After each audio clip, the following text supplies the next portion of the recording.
Rahasia pesugihan gerobak bakso. Ritual mengerikan penjual bakso kaya dalam semalam. Selamat datang di channel Koridor Sunyi. Lampu jalanan di Gang Surya malam itu redup, dan jeda angin dingin menyusup lewat sela-sela genting. Sepucuk kertas kecil terkoyak berkibar di tiang listrik tak jauh dari sana.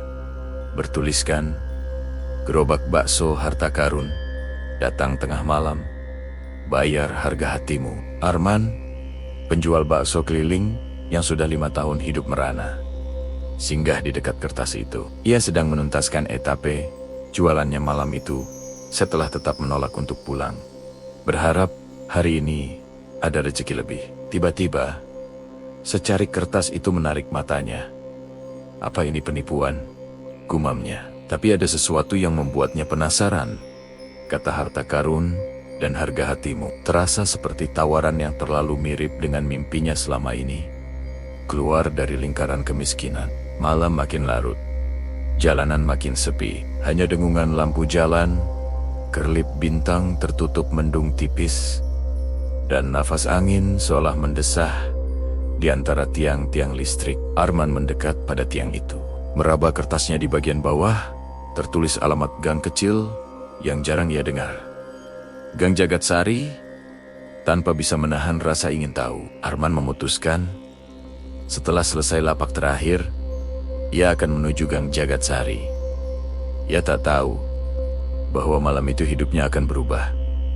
Vonis malam, gerobak bakso Arman berhenti di pinggir jalan dekat sebuah warung kecil. Ia menyiapkan mangkuk dan kuah panasnya. Malam itu, pelanggan sedikit. Suara radio di warung sebelah terdengar sedih. Musik melankolis mengiringi suapan terakhir. Setelah membereskan sebagian dagangannya, ia menyimpan sisa bakso dan piring kotor ke gerobak, lalu menengok ke arlojinya. Jam 23:45.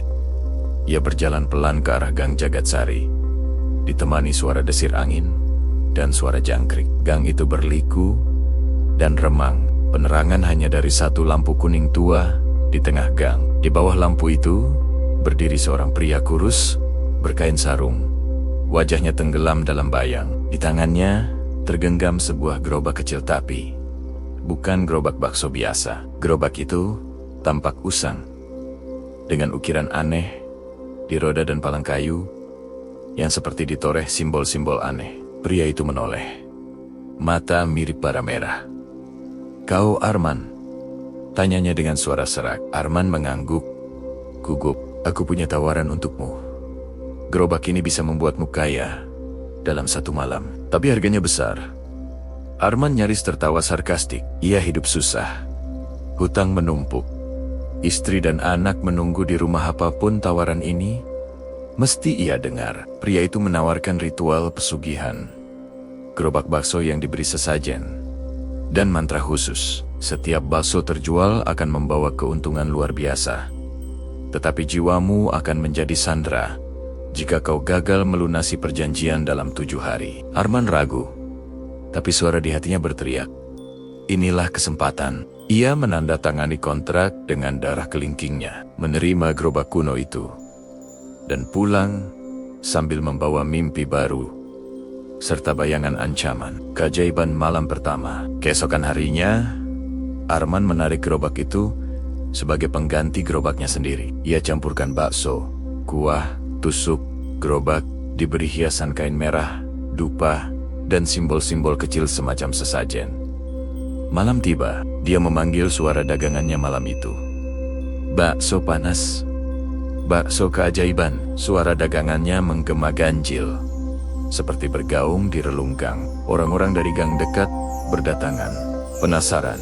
Lalu, kejadian aneh. Setiap mangkuk bakso yang terjual seolah menarik energi hidup pembelinya. Sering pembeli menghirup kuahnya dalam senyap, menatap Arman penuh kekaguman, lalu pergi begitu saja. Arman mencatat keuntungan jauh lebih besar dari biasanya. Ia pulang dengan banyak uang, lebih banyak dari penghasilan seminggu biasa. Di rumah, ketika ia membuka tas uangnya, uang itu tampak panas. Tangan kirinya terasa dingin menjalar. Dan di sudut kamar, bayangan tubuh samar tampak membayangi. Arman terjaga semalaman, menggigil. Tanda-tanda kerahasiaan. Hari demi hari, keuntungan terus mengalir. Gerobak bakso Arman menjadi pembicaraan orang seantero kota kecil itu. Ia bisa membayar hutang-hutangnya yang menumpuk, rumahnya direnovasi, anaknya sekolah di tempat yang lebih bagus. Di luar muncul rumor, bakso Arman ada campuran mistis. Tapi bersamaan itu, ada hal-hal ganjil. Kadang, ia mendengar bisikan dari gerobak setiap tengah malam. Jual, jual, lebih keras. Suara itu mengusik tidur Arman. Simbol di gerobak terkadang berubah sendiri, bergaris darah tipis yang tak ia kenal. Suatu malam, istrinya, Lila, terbangun karena suara tangisan anak kecil.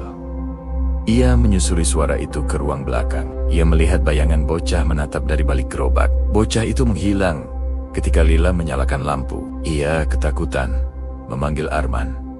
Tapi Arman menyangkal. Mungkin kau mimpi. Namun rasa gelisah merebak.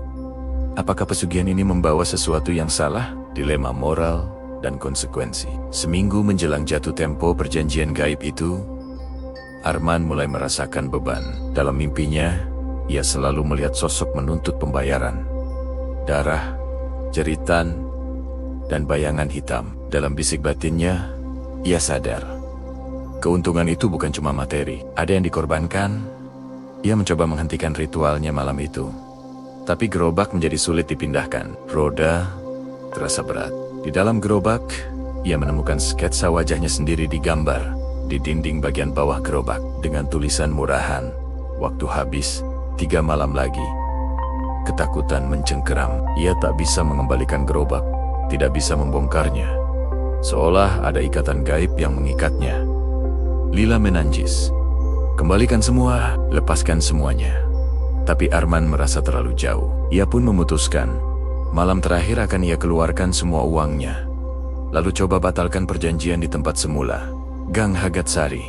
Sebelum waktu habis, puncak, dan pembayaran. 3 malam menjelang batas. Malam itu, gerobak semakin agresif. Suara dagangan seperti jeritan yang menuntut. Lebih keras, lebih cepat, ambil nyawa. Pembeli mulai tampak pucat. Tangan mereka gemetar setelah memakan bakso. Ada yang tiba-tiba lunglai, ada yang pingsan. Arman ketakutan. Ia melempar uang banyak di gerobak sebagai syarat pembatalan menurut petunjuk semalam. Namun suara gerobak membalas. Terlambat. Ia mendorong gerobak ke Gang Jagatsari. Dalam hujan gerimis. Jalanan sepi, lampu remang. Di sana berdiri pria berkain sarung itu, tertawa dingin. Sosok bayangan lain menyelubungi di belakangnya seolah makhluk gaib. Perjanjian harus dilunasi. Arman harus menyerahkan sesuatu yang teramat berharga. Jiwanya atau nyawa seseorang yang ia cintai. Dengan napas tertatih, Arman memohon. Ambil aku saja, tapi biarkan keluargaku. Namun, pria itu menolak. Istrinya Lila tiba di sana, ikut turun dari motor. Memohon menangis. Orang gaib itu menunjukkan bayangan samar anak mereka. Begitu lemah. Dalam keputusasaan, Arman merobek kontrak darah itu dan membakar kertasnya, membacakan mantra pertentangan. Ia memohon kebaikan Sang Pencipta. Api menyala. Simbol-simbol di gerobak terbakar. Makhluk bayangan meraung, dan pria berkain sarung itu menjerit terdalam. Tiba-tiba, cahaya putih menyilaukan muncul dari langit gang.